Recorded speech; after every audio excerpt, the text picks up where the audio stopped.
Pues nada, señores, gracias a Dios aquí estamos de nuevo, una semana más.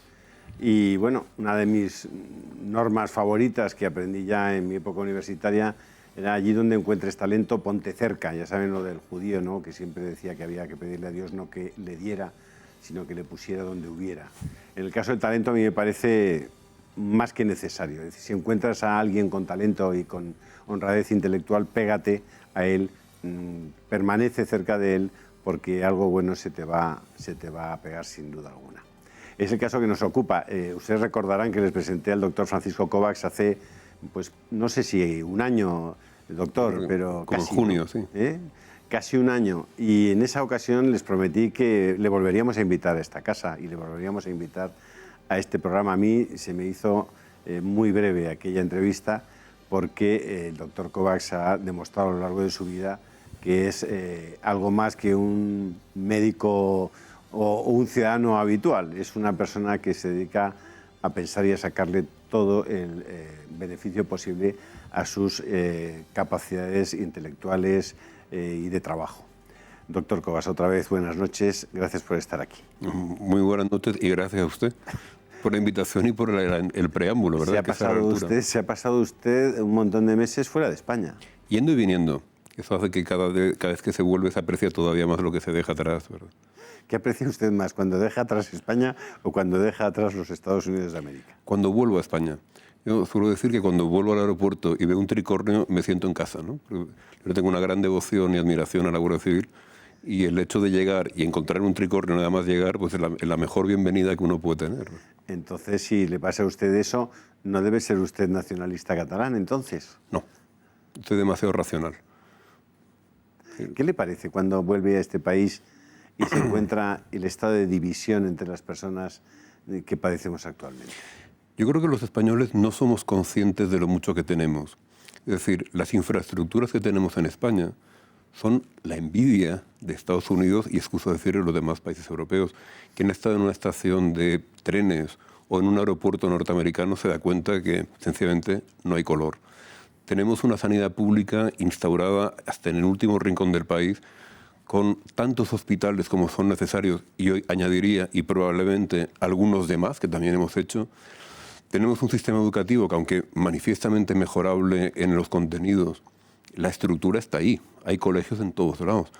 Cuando uno se pasea por Sudamérica o Centroamérica ve que eso no siempre es el caso, ¿no? Con lo cual, realmente hemos hecho lo difícil. Las generaciones anteriores han hecho pantanos, han conseguido que cuando no llueve no nos muramos gracias a los pantanos que se hicieron hace tantos años, aunque después no se hicieran más. Y todo eso está hecho. Y que con esos recursos malgastemos el tiempo, el esfuerzo y el dinero de los contribuyentes en verdaderas tonterías, que al final hacen daño a todos y no benefician a nadie, pues es una pena. Pero eso esencialmente demuestra que, tal como yo lo veo, a medio plazo no son los bienes materiales, sino la educación y la preparación la que determinan el futuro de cualquier país.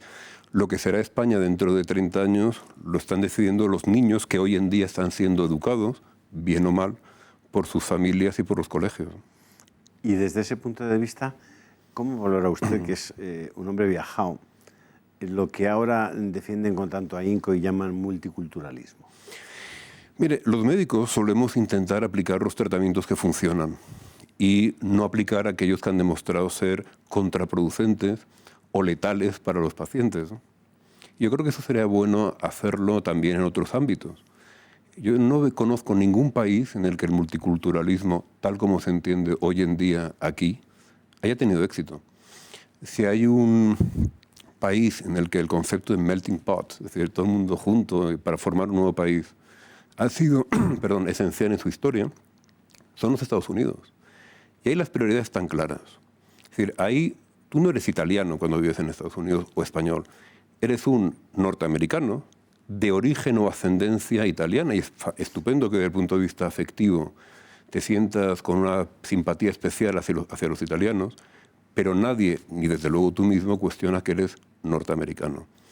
Yo creo que las dificultades y el esfuerzo que conlleva adquirir una nacionalidad es directamente proporcional al afecto que quienes reciben esa nacionalidad después sienten hacia ella. Algo que se regala sin ningún esfuerzo a cambio difícilmente es bueno. Tengo algún amigo que después de vivir más de 35 años en Andorra y trabajar en Andorra, se convirtió en andorrano y le hicieron un examen que tenía que ver con la historia de Andorra, los usos y costumbres de Andorra, etc. Y él valora mucho su pasaporte andorrano, con razón, porque le ha requerido esfuerzo durante muchos años. Lo mismo sucede con muchos norteamericanos. Yo creo que tener la nacionalidad española es un privilegio y un orgullo, tanto por la situación actual como sobre todo por los siglos de historia que hemos heredado y que me parece admirable. Y estaría bien que nosotros mismos la valoráramos, con lo cual, desde luego, todo individuo es bienvenido, a mi manera de ver, si está dispuesto a arrimar el hombro, contribuir al bien común y aceptar esos valores. Si no, probablemente este no es el país al que debería venir. Y esto no tiene nada que ver con la raza, si se fija, ni con el origen cultural. Si se fija en mi apellido, mi padre no nació en España, ¿no? Pese a lo cual yo he intentado ser un buen español toda mi vida y estoy profundamente identificado con los valores históricos, tradicionales del pueblo español, que me parecen admirables y que desde luego, creo, no tienen ningún motivo para sentirse disminuidos ante ninguna otra nación de ningún otro lugar del mundo. Usted, doctor Cobas, de lo que sabe más es de medicina, obviamente. Es uno probablemente de los médicos que más publicaciones tienen en las revistas de medicina especializadas más prestigiosas del mundo. Pero antes de hablar de medicina, que vamos a hablar mucho de medicina, me gustaría que me dijera qué siente usted cuando ayer por la mañana pues escucha las noticias o lee en las páginas web que han detenido al que fue presidente de la Generalitat de Cataluña y que se organiza una zapatista enorme, pilotada fundamentalmente por TV3 y que pone en cuestión la paz de toda Cataluña. Por una parte, como ciudadano español, me gusta ver que por fin mis impuestos sirven para algo. Y entre otras cosas, para que se aplique la ley cuando un juez dice que hay que detener a alguien. Y que a un prófugo se le detenga, yo creo que eso es bueno siempre, especialmente teniendo en cuenta que las garantías de un Estado de Derecho aseguran que luego será juzgado, él podrá hacer lo que tenga que decir y se tendrá en cuenta su defensa y lo que haya hecho. Pero si no ha hecho nada, pues seguramente se le pondrá en libertad. Y si ha hecho algo, espero, porque si la justicia es igual, tiene que ser igual para todos, que lo pague. Y eso yo creo que es, a mi manera de ver, lo que sería preocupante sería que la ley no se cumpliera, ¿no? Por otra parte, siendo mallorquín, yo nací en Mallorca, he vivido muchos años en una isla que llevo siempre en mi corazón, yo creo que cortar ciertas ensoñaciones con el contacto con la realidad es necesario. Cuanto a más divergencia hay entre la realidad en la que uno vive y la realidad objetiva de todos, peores son las consecuencias para todos. Las ensoñaciones paranoicas nunca acaban bien, ¿no? Entonces, me da la sensación de que se instaura un estado de cosas en el que se asume que la realidad da igual. La realidad va a ser lo que uno quiere. Es decir, si ahora decido que soy un señor con melena o soy una señora con melena, al día siguiente soy una señora con melena. Y la verdad es que no es así. Y gracias a que los humanos asumimos que no podíamos volar, inventamos los aviones. Intentar perseverar en la idea de que los humanos podemos volar sin aviones acaba con el pobre hombre despeñado desde un risco. Y sin embargo, eso es bueno para que los demás se den cuenta de que la realidad es la realidad y no conviene ensoñarse, ¿verdad? Eso es lo que sintió usted ayer. Yo sentí alegría porque sencillamente el Estado se cumplió, el Estado de Derecho se cumplió, y un país del que yo creo que nadie puede dudar, y no me refiero solo a España, también Alemania hizo lo que tenía que hacer, ¿no? Luego, obviamente, y esto como mallorquín lo hemos vivido durante muchos años, hay un monstruo que ha alimentado con dinero público de todos a un monstruo todavía más grande durante años, y para que algunos pudieran robar impunemente, se ha hecho un daño tremendo al país. Al país me refiero a España y obviamente a la región catalana. Entonces, que eso poco a poco vuelva a la realidad es necesario. Hemos estado décadas en las que todo el mundo sabía lo que estaba pasando mientras se miraba para otro lado. También en eso, el espasmo de realidad que ahora estamos viviendo, cuando las cosas llegan a su extremo y lo que es sensato tiene que imponerse, yo creo que es un mensaje tranquilizador, no solo para España y para los españoles, sino también internacionalmente. El ridículo, y esto me duele, yo estudié la carrera en Cataluña, tengo muchísimos amigos en Barcelona, he vivido en Barcelona durante años. No estudió la carrera, usted se licenció con 19 años y tuvo una summa cum laude en su tesis a los 22. Pues eso fue estudiar la carrera. Y fue es usted el médico más joven de la historia de España, yo creo. Lo importante es la calidad, no cuándo se termina. Pues si lo acaba con summa cum laude, la calidad parece... No, pero yo le tengo un gran cariño a Barcelona y a Cataluña, donde he estudiado. Y yo recuerdo cómo hace 30 años, o tal vez 40 años, los españoles, los demás españoles, veíamos en Cataluña una región cosmopolita, avanzada, que se presentaba a sí mismo como la más europea de las regiones españolas, etc. Claro, ver el estado en el que está hoy en día, y no porque haya habido una debacle ni una guerra exterior, sino sencillamente dejados a su propio gobierno durante años, yo creo que ha roto los esquemas a muchas personas, ¿no? Y hubo una generación de chicos de origen muy humilde, muchos de ellos eran hijos de personas que no tenían carrera, mallorquines, que fueron a Barcelona a estudiar en esos años, quedaron fascinados y yo creo que ahora han quedado desnortados, sencillamente porque han visto que los virus que se les inocularon en sus días llevan al esperpento, ¿no? Y hoy en día el ridículo internacional que ha sufrido especialmente la región catalana, pero también España por culpa de eso, es tremendo. Yo creo que cualquier país asume que los demás países son capaces de lidiar con sus propios problemas y que cierta sensatez impregna el ambiente. Que tengan que ser unos empresarios alemanes dignísimos, pero que tengan que ser unos empresarios alemanes los primeros que tengan la valentía de decir evidencias, que yo creo que para todo el mundo son obvias, al presidente del Parlamento, deja en mal lugar a la sociedad civil, que durante años ha tenido que, si bien es cierto, sometido a una presión tremenda, contemporizar con una situación que era evidente que no podía acabar bien, ¿no? Usted habla de sus queridas Baleares, especialmente de Mallorca, y no sé si conoce usted que ese virus que a usted le gustaría que no se propagara por esas islas, bueno, pues ha conseguido que se apruebe recientemente una ley para la sanidad, en virtud de la cual, si no hablas catalán, pero eres un neurofisiólogo fantástico, no vas a ejercer la medicina en Baleares. Hay un punto más perverso todavía. Es decir, por una parte, aunque se intentó por imperativo legal, como les gusta decirlo, no han podido exigir que sea un requisito para ser contratado, pero el planteamiento es que si un neurofisiólogo o un neuropediatra o un neurocirujano o un médico de atención primaria es contratado y en 2 años no demuestra un conocimiento excelso del catalán, no del mallorquín, del catalán, ni puede recibir pluses, ni puede cambiar de puesto de trabajo. Es decir, tiene toda la fuerza del Estado, que en ese lugar, aunque parezca mentira, está en manos de gente que tiene criterios peculiares para ejercer el poder, que el conjunto de la Constitución española les ha conferido. Siente pues ese médico todo el poder del Estado en su contra, quitándole supuestos privilegios que cualquier otro médico tendría, ¿no? Eso es una locura. O sea, en el ámbito sanitario yo no he oído jamás en los últimos 40 años que un paciente mallorquín, menorquín, ibicenco, formenterense haya tenido el más mínimo problema para relacionarse con su médico. Y probablemente a los pacientes lo que les interesa es que su médico sea competente y les cure. El hecho de que sea excelso en el manejo del catalán. Y digo, bien, estoy pensando en un amigo mío con el que estudié la carrera hace más de 36 años, íntimo amigo mío, que es médico de atención primaria, ha estado ejerciendo como médico de atención primaria y al presentarse al examen para catalán, un mallorquín de 19 generaciones de mallorquín, que ha hablado mallorquín toda su vida, se le suspende porque utiliza términos mallorquines y no catalanes, ¿no? Bueno. Entonces ahí la excusa es entenderse bien con el paciente o ser un devoto seguidor de la idea nacional socialista. Hoy en día en Baleares gobierna un gobierno nacional socialista, es decir, nacionalistas y socialistas, ¿no?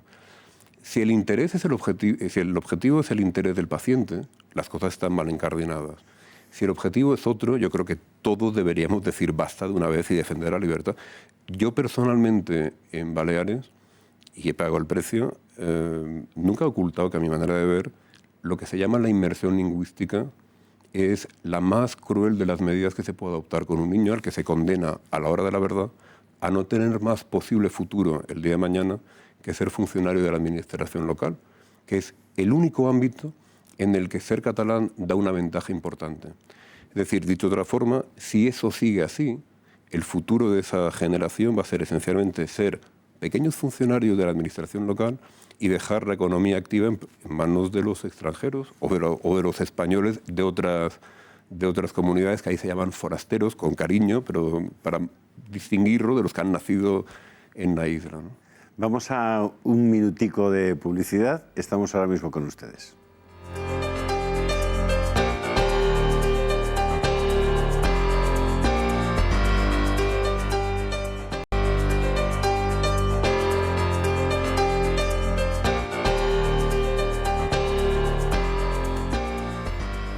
El doctor Kovacs es sin duda un sagaz observador y analizador de la realidad, pero sobre todo es un médico. Es un extraordinario médico que ejerce de traumatólogo, ejerce de cirujano también. No, yo no opero. Y de hecho tampoco soy traumatólogo. ¿Pero no ha operado nunca?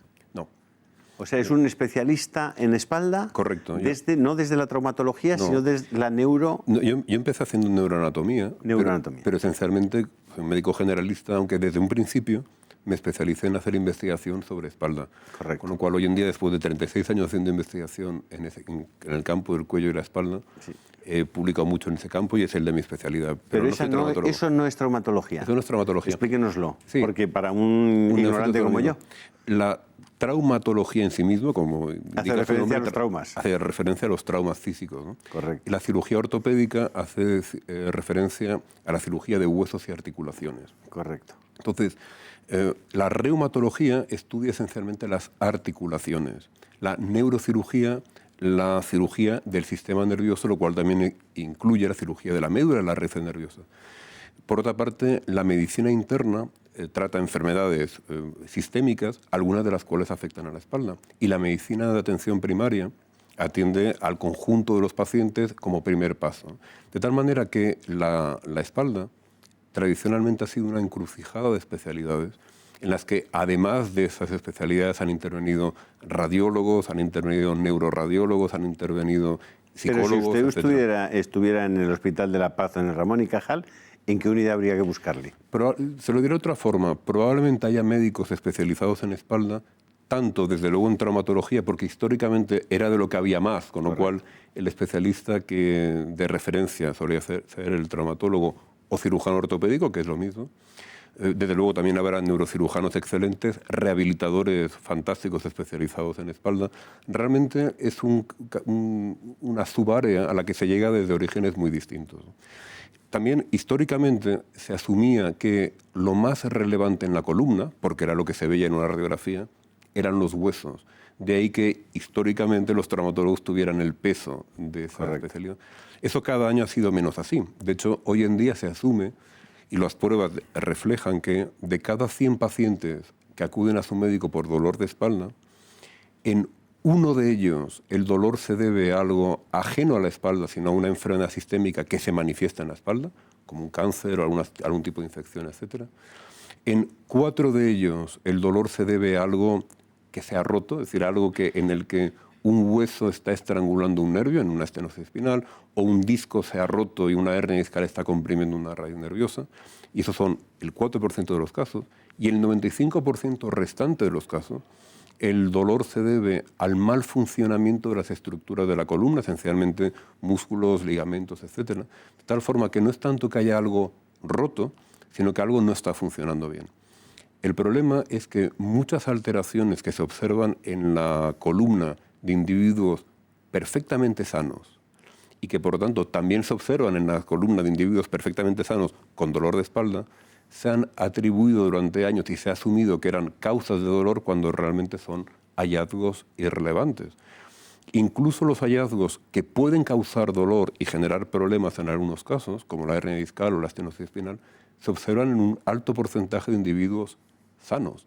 De tal forma que la imagen, cuando no se interpreta a la luz de los resultados de la anamnesis, del interrogatorio clínico y de la exploración física, son engañosos. Y de hecho, los estudios realizados no solo en España demuestran que el hecho de hacer una resonancia magnética cuando no está indicada aumenta un 800% el riesgo de que el paciente termine siendo operado sin necesidad, sencillamente porque en la resonancia se ven cosas que aunque no tienen ninguna importancia en su caso concreto, cambian la visión mental que el médico tiene de ese paciente y la explicación que se le da al paciente, en ese caso errónea, ¿no? O sea, el hecho de ver una protrusión o una hernia discal o una estenosis espinal en un individuo no significa necesariamente que esté enfermo ni que eso le esté dando problemas. Es necesario explorar al paciente, interrogarle, para saber si su dolor o sus problemas se deben a eso o a otra cosa, ¿no? ¿Es habitual que un médico como usted haga compatibles la investigación y la atención y la clínica? Por una parte, dentro del Sistema Nacional de Salud, durante muchos años se han aplicado programas para facilitar que los clínicos se dediquen a la investigación. Es verdad que hoy en día, aún teniendo todavía un Sistema Nacional de Salud maravilloso, sobre todo en comparación a lo del resto del mundo, las cosas se ponen cada vez más difíciles. Es decir, la burocratización, sobre todo la politización, está haciendo mucho daño. De tal manera que, aunque sobre el papel es posible, en la realidad, cada día el montón de obstáculos al que se tiene que enfrentar un clínico es mayor. Entonces, se le puede pedir a un porcentaje de la población que sea heroica, no siempre a todos, ¿no? Con lo cual, pero la posibilidad existe y eso es admirable, ¿no? A mi manera de ver, de hecho, cuando un investigador deja de atender pacientes, termina perdiendo contacto con la realidad. Es decir, termina siendo fácil que investigue cosas que para él son intelectualmente estimulantes, pero cuyo impacto social no es tan importante. A la inversa, cuando un clínico solo hace clínica, corre el riesgo de convertirse en un individuo un tanto rutinario. El hecho de hacer investigación obliga a plantearse preguntas nuevas constantes y, aunque solo sea para poder diseñar los propios estudios, obliga a estar al tanto de lo que se está haciendo en ese campo en todo el mundo, ¿no? Con lo cual, a mi manera de ver, es tan estimulante, por una parte, y tan útil hacer investigación a un clínico, que yo creo que todos los clínicos que quieran y puedan deberían hacer investigación. De hecho, en el 2002, desde la entonces existente Fundación COVAX, creamos la Red Española de Investigadores en Dolencias de la Espalda, que está destinada esencialmente a eso, a hacer proyectos de investigación en el campo del cuello y la espalda, facilitando que los clínicos de cualquier lugar de España, sin todas las trabas burocráticas que la Administración pone, exigiendo que uno sea doctor, no puede participar en más, doctor en medicina, quiero decir, lo cual es una forma, en el fondo, de fomentar, por motivos políticos, que los médicos que trabajan en universidades tengan ventajas sobre los otros, ¿no? Que no pueden trabajar más de cierto número de proyectos al año, es decir, todo un tipo de trabas burocráticas que no tienen ningún sentido, ¿no? En esta red han participado 694 médicos y profesionales sanitarios, quiero decir, también psicólogos, fisioterapeutas, enfermeros, etc. Y hemos hecho proyectos excelentes que, o sea, para mí, dirigir y trabajar con estos colegas es un privilegio. Los mejores metodólogos he conocido, los médicos con mayor entusiasmo forman parte de la red y el 90,5% de la producción científica internacional realizada en España, en este campo, nace de esta red. Pero usted pasa una parte importante de su vida en los Estados Unidos y ahí lo que hace es dirigir, tutelar trabajos de investigación. Esencialmente es así. Mire, hace algo más de 2 años, cuando hubo un cambio de gobierno en Baleares, ahí se decidió que la aplicación de los resultados de la investigación iba a ir supeditada al idioma que se aplicara. Es decir, que para una entidad no catalanoparlante, como era la nuestra, no se iban a aplicar los resultados que nacieran de proyectos de investigación impulsados por nosotros. Entonces, al hacerse evidente que ni el interés de los pacientes, ni la calidad de la investigación realizada o su refrendo internacional iban a ser los parámetros decisivos para aplicar los resultados en la sanidad pública, llegué a la conclusión de que no tenía sentido mantener el tremendo esfuerzo que era mantener una fundación en España haciendo investigación para que luego los resultados se aplicaran en función de criterios políticos, ridículamente idiomáticos en Baleares o puramente políticos en el ámbito nacional, donde cada vez la influencia de la industria es mayor también, con lo cual cualquier estudio, aunque fuera útil para los pacientes y refrendado internacionalmente, si generaba ahorro público, era mal visto y se intentaba torpedear su aplicación. Esto lo he visto en primera mano, es decir, no me lo han contado, ¿no? Con lo cual mi conclusión fue, desde luego, no tiene sentido dedicarse, como lo he hecho en los últimos 30 años, específica y si no exclusiva, esencialmente a la sanidad pública, ¿por qué no también en la sanidad privada?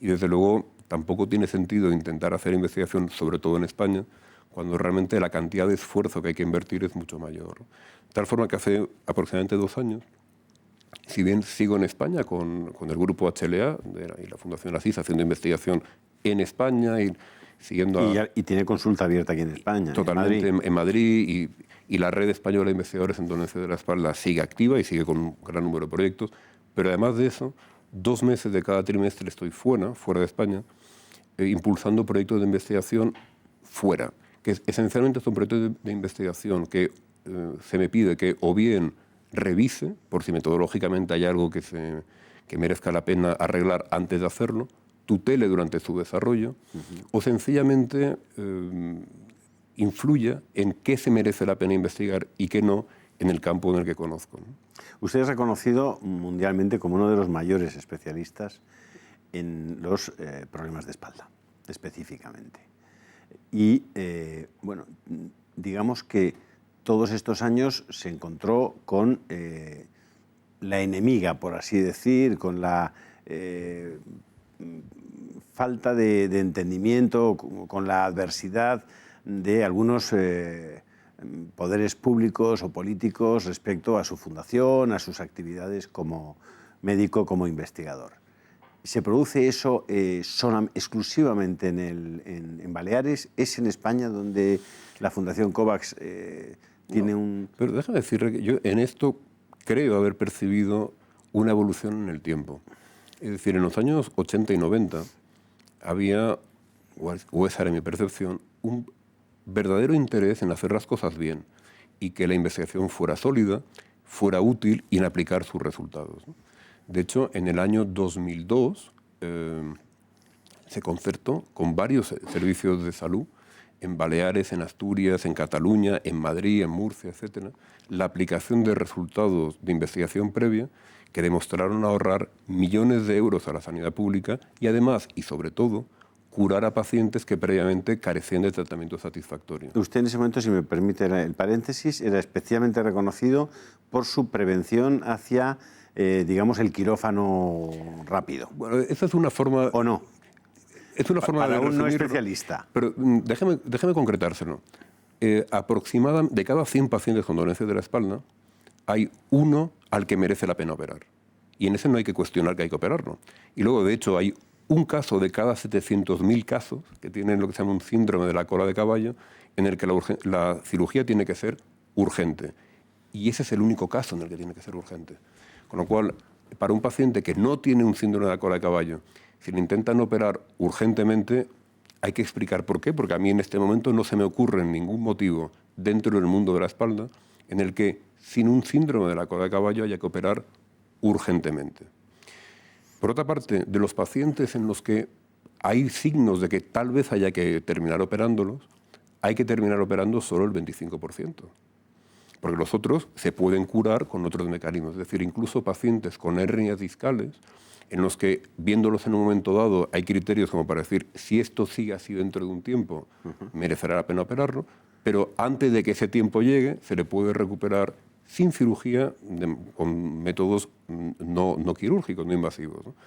Obviamente, eso es mejor para el paciente, mejor para el sistema, mejor para los costes, mejor para todo. ¿Esto que usted acaba de explicar lo reconocen la mayor parte de los especialistas? Yo hoy en día... ¿Lo aceptan, lo asumen? Ningún especialista leído puede estar en contra de esto. Es decir, de acuerdo. Esto está refrendado por estudios publicados en las mejores revistas científicas del mundo. Incluso hay estudios que demuestran que cuanto más estrictamente se cumplen los criterios de indicación de la cirugía, mejores son los resultados de la cirugía. ¿Pero usted me está diciendo, por tanto, que se están realizando muchas cirugías que serían innecesarias?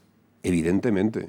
Pero ¿me está diciendo eso? Sí, pero un segundo. Y no solo en España, ¿eh? No. Esto es un problema absolutamente conocido.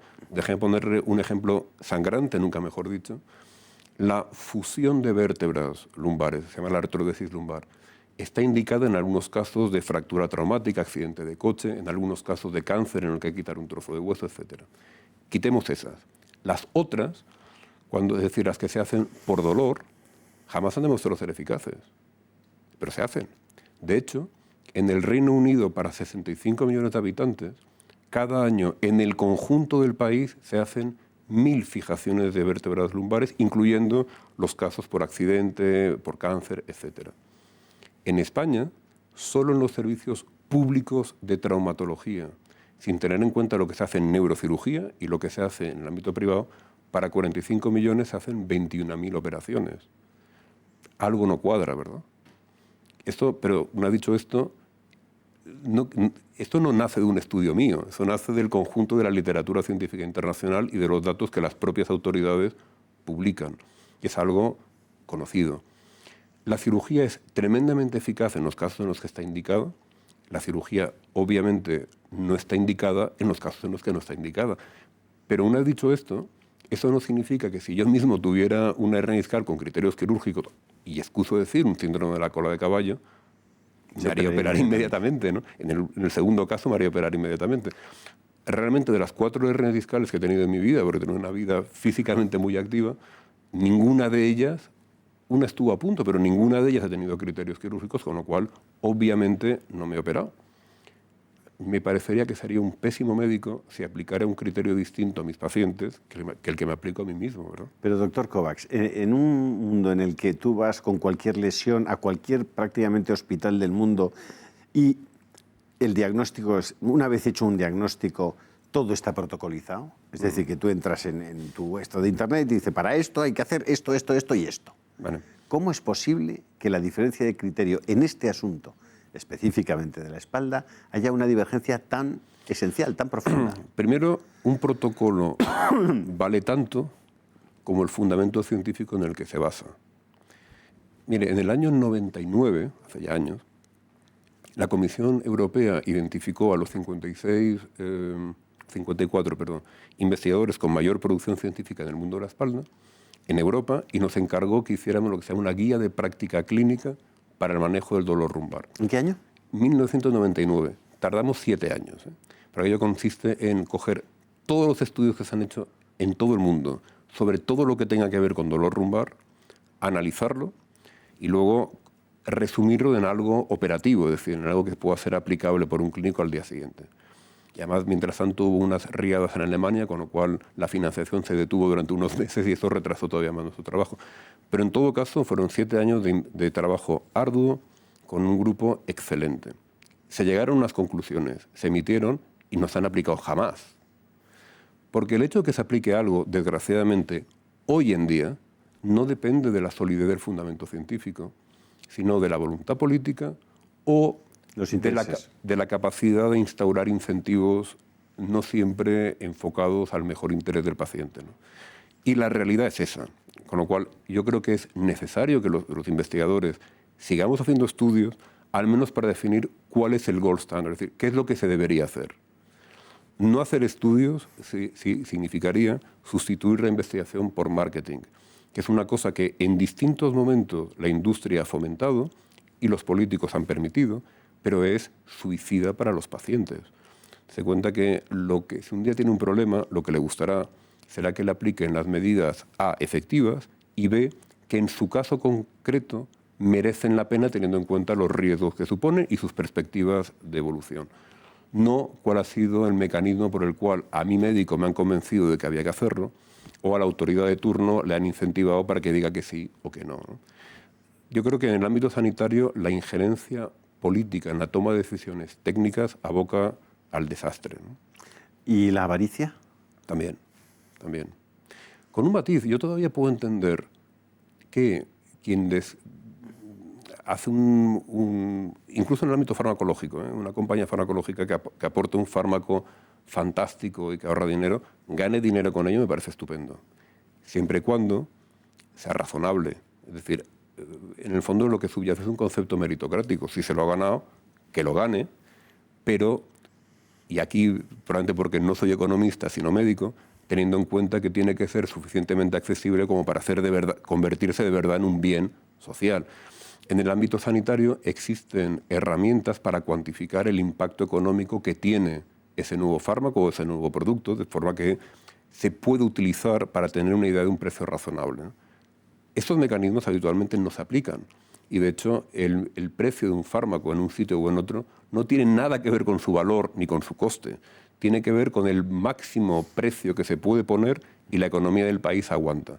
Por eso, de Phoenix, Arizona, a Monterrey, México, aunque solamente hay unos kilómetros en medio, el precio del mismo fármaco puede valer 20 veces más. No porque sea distinto, sencillamente porque en un sitio pueden sacar más que en otro. A igualdad de costes. Con lo cual, pero técnicamente existe el mecanismo para hacerlo. Entonces, que una avaricia sana como estímulo e incentivo para quien ese sea su estímulo, me parece globalmente aceptable. Cuando eso se convierte en me da igual matar al paciente con tal de sacarle más, eso ya no es medicina ni es ámbito sanitario y yo creo que debería ser perseguible judicialmente. Hace 3 o 4 años salió una información que fue muy relevante en ese momento de unos médicos de Tarragona, si mal no recuerdo, que estaban colocando prótesis de cadera conociendo de antemano que esas prótesis tenían contraindicaciones o tenían efectos secundarios a veces graves para los pacientes y sin embargo las colocaban. De ese asunto nunca más se supo, no hemos vuelto a saber si se ha juzgado efectivamente a aquellos médicos, si se han producido sentencias o si se han producido consecuencias o indemnizaciones, en su caso, para los pacientes que sufrieron aquellas decisiones. ¿Por qué hay tanta opacidad en el mundo de los laboratorios sobre todos estos temas? Mire, ese fue un caso en España donde no suceden muchos, brillantemente resuelto por la Guardia Civil, por cierto, en el contexto de la investigación sobre la corrupción en Cataluña, en el que una de las derivadas fue esta, ¿no? En el mundo, lo que se vive son situaciones mucho más duras. Un laboratorio concreto, Glaxo, en un momento dado, tuvo una multa de 2.500 millones de dólares por lo que había hecho mal. Multa que le resultó absolutamente rentable, teniendo en cuenta lo que habían sacado del producto al que se le estaba aplicando. Casos de mala práctica de los que hierven la sangre con la industria hay cada día. A mí personalmente la industria me ha intentado sobornar varias veces, 4 veces la multinacional, 2 veces sus representantes nacionales. Y yo dije que no, pero tampoco estoy seguro de que si en vez de estar en mi situación, sin hijos, valiéndome de mi trabajo y demás, hubiera estado en una situación distinta, ¿qué porcentaje de médicos hubiera podido decir que no? Lo desconozco, ¿no?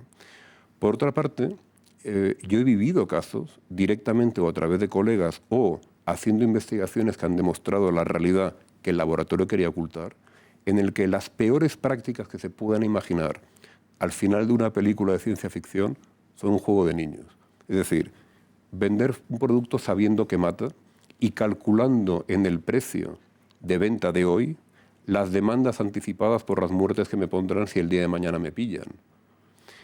Haber desarrollado productos que yo sé que tienen efectos secundarios y que yo sé, yo fabricante, afortunadamente no yo personalmente, y que yo sé que no hacen lo que dicen y van a ser inútiles y se venden.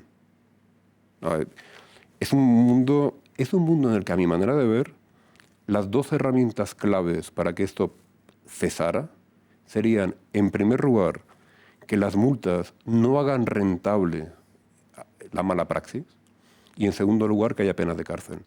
Pues, si no, cuando las multas se difuminan en la compañía y se van que haya pena de cárcel para el que toma las decisiones, sin duda hace que los demás se lo piensen. Y aunque no hagan que los demás se lo piensen, son justas por sí mismas porque hay que ser muy malo. Y digo, eso no tiene otro calificativo, hay que ser muy malo en el sentido moral y humano del término para hacer daño a un paciente pensando en el propio interés de quien lo toma esa decisión. De todos modos, esos vicios, entre comillas, de la sanidad y de las farmacéuticas, supongo que son universales. Son universales. Y un matiz, cuando hablamos de las farmacéuticas, no es la industria sanitaria, es decir, quienes fabrican instrumentos o prótesis, no fabrican fármacos, pero están en el mismo paquete. O sea, es el conjunto de la industria sanitaria, que por otra parte hace desarrollos maravillosos por los que merecen ganar el dinero que merezcan ganar. Y yo creo que nadie se opone a eso, ¿no? No es que la industria sanitaria sea mala en concepto. Claro. Lo que pasa es que, como cualquier grupo, si no se le controla, la tendencia es mala. Hay un libro excelente de Peter Koch, que es el director del Centro Cochrane Escandinavo, un grupo de investigador muy reputado, en el que esencialmente plantea que la industria sanitaria hoy en día se está comportando como la mafia. Es decir, está funcionando a base de hacer presión esencialmente a los decisores para que sus prácticas sean impunes, ¿no? Y eso en el ámbito sanitario a mi médico me parece intolerable, aunque desgraciadamente tengo la percepción, que quisiera que fuera equivocada, que cada día el médico como tal pesa menos en el ámbito sanitario. Y las decisiones se toman a otros niveles. El médico se convierte solamente en el último eslabón con una capacidad de influencia menor de la que debería tener, entre otras cosas, porque, visto lo visto, de verdad estoy convencido de que el profesional sanitario, médico, fisioterapeuta, enfermero, probablemente sea, si no el único, el que más en cuenta tiene el interés del paciente. Y en el fondo, el conjunto del sistema sanitario debería centrarse en torno a los intereses del paciente, como el sistema educativo debería centrarse en torno al interés del alumno, aunque habitualmente no sea así, ¿no? Siendo así las cosas, como usted explica, y lo explica muy bien, ¿es usted partidario siempre, cuando hay un problema grave de salud, de una segunda opinión? Siempre que no sea una decisión urgente, desde luego, eso nunca hace daño. Con varios matices. Para que la segunda opinión sea válida, en primer lugar, o sea, hay varios requisitos que en el fondo son puro sentido común. Mejor que se le pida a un médico absolutamente alejado del que formula la primera, que no conozca su identidad, si es posible que sea otra especialidad. En segundo lugar, que ambas opiniones se formulen por escrito, dando la referencia de en qué se fundamentan. Dense cuenta que en el ámbito sanitario las opiniones son irrelevantes. Hay que escucharlas por cortesía, pero no valen más que la fuerza de los datos en las que se basan. Con lo cual, a mí no me importa lo que opina el señor fulano, me interesa que me diga en qué se basa para estar seguro de que el conocimiento es sólido, ¿no? O sea, hay pequeños detalles, pero el concepto de la segunda opinión siempre es bienvenido, ¿no? Y a nadie le tiene que... De hecho, a mi médico jamás me ofende. Esto, el debate entre colegas, debate fundamentado y civilizado entre colegas, siempre es enriquecedor, ¿no? Damos un minuto de paso a nuestros anunciantes, aparte de darles las gracias por estar ahí, y volvemos ahora mismo con el doctor Kovacs.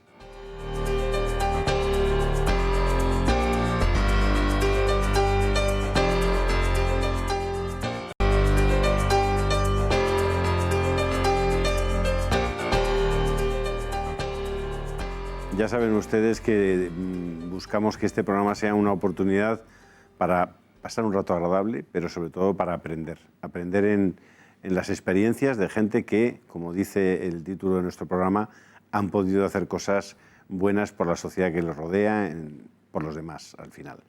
Y esta noche estamos comprobando cómo un hombre como el doctor Kovacs ha sido capaz de producir cosas buenas para la humanidad, y que un español, además, las pueda realizar en un ámbito tan competitivo y tan difícil, tan duro como el de los Estados Unidos, de la investigación en los Estados Unidos de América, pues es motivo de especial satisfacción.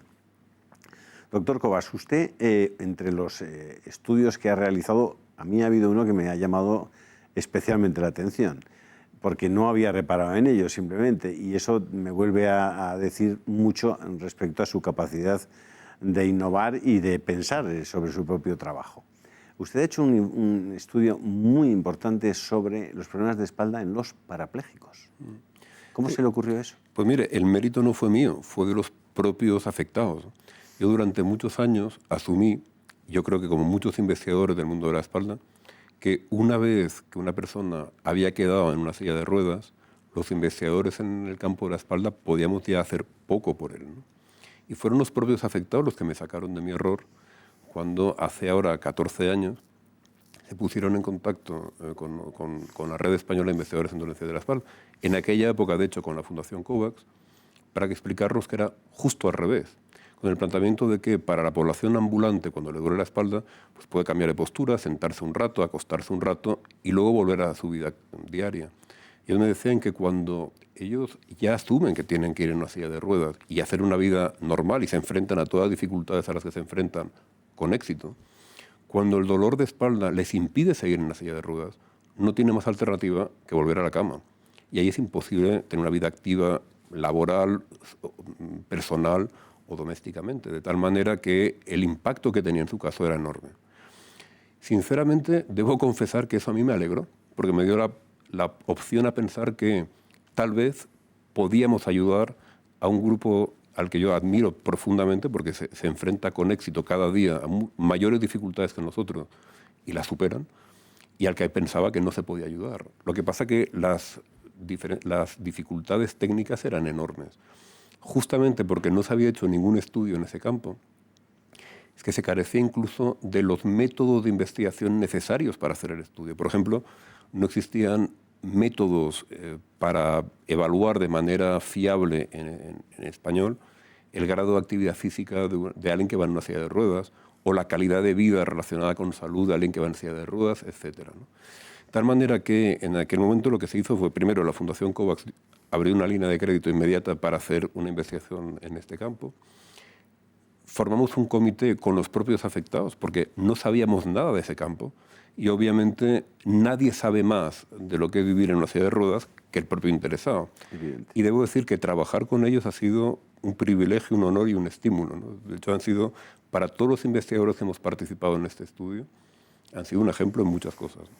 Y luego, dentro de la Red Española de Investigadores en Dolencias de la Espalda, comentamos que íbamos a hacer el estudio, que se apuntaran voluntarios y se apuntaron los mejores, es decir, los mejores metodólogos, traumatólogos del Hospital Nacional de Parapléjicos de Toledo, de la Universidad de León, es decir, de verdad, lo mejor de cada casa, ¿no? Entonces, así todo, hemos tardado 14 años, porque, como digo, ha habido que hacer muchas fases previas, pero finalmente la revista científica más importante del mundo en el campo de la lesión medular, se llama Spinal Cord, acaba de publicar este estudio que, por una parte, perseguía dos objetivos esenciales. Por una parte, cuantificar el problema. Y esto que parece baladí no lo es, porque obviamente para cualquier afectado su problema es muy importante y afecta a mucha gente, el 100% de quien conoce.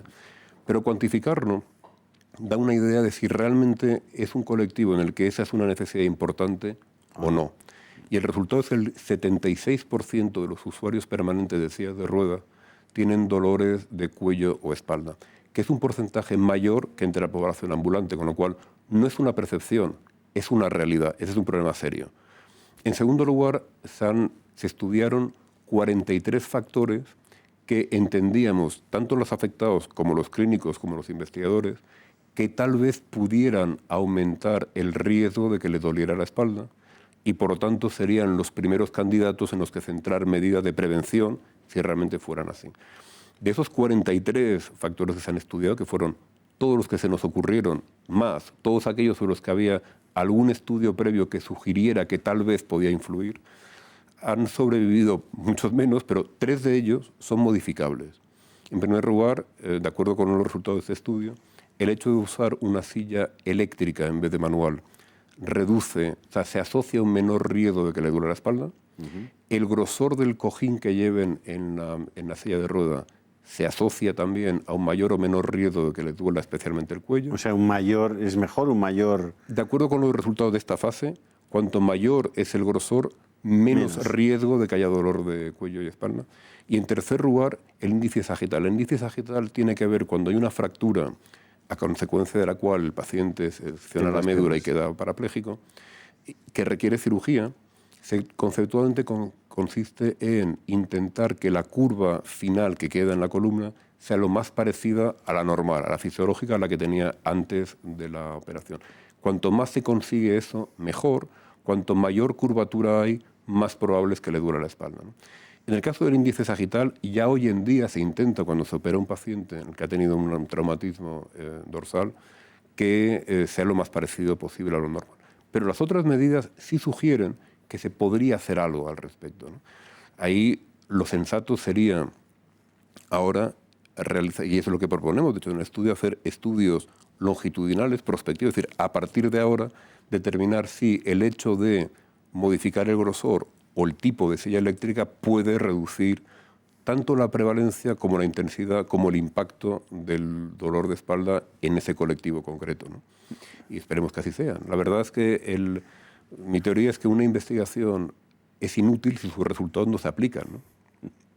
Me parece formidable que sean capaces ustedes de innovar también en esa materia, que además hace tanto bien a tanta gente que tiene muy pocas posibilidades, sino de incorporar mejoras en su vida, ¿no? Vidas que, por otra parte, resultan extremadamente difíciles, desde el punto de vista físico, ¿no? Difíciles, pero admirables. Es decir, si hay un colectivo en el que, por una parte, dentro de este estudio se han hecho se ha captado una muestra muy, muy, muy amplia, con lo cual hemos tenido todo el espectro. Desde el prototipo de lo que representa el que se enfrenta y vence, al prototipo del que de verdad tiene problemas, está depresivo y le cuesta enfrentarse, ¿no? Pero en general, como colectivo, como yo rara vez he visto un grupo de humanos con la fuerza, las ganas y la claridad de ideas de los usuarios de sillas de ruedas. Y nada me gustaría más que poder ser útil en la medida en la que pueda, en el campo en el que pueda, ¿no?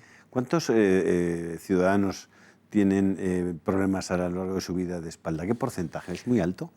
Eso en todo el mundo, en todos los países industrializados en los que se han hecho estudios al respecto, la conclusión es que el 90% de la población en algún momento de su vida tiene algún dolor de espalda. ¿Cuáles son los mitos de la espalda, doctor Kovacs? Hay muchos. El primero, que la edad es una enfermedad o que la vejez es una enfermedad, con lo cual, si no le duele la espalda, tarde o temprano le dolerá. Esto no tiene por qué ser así.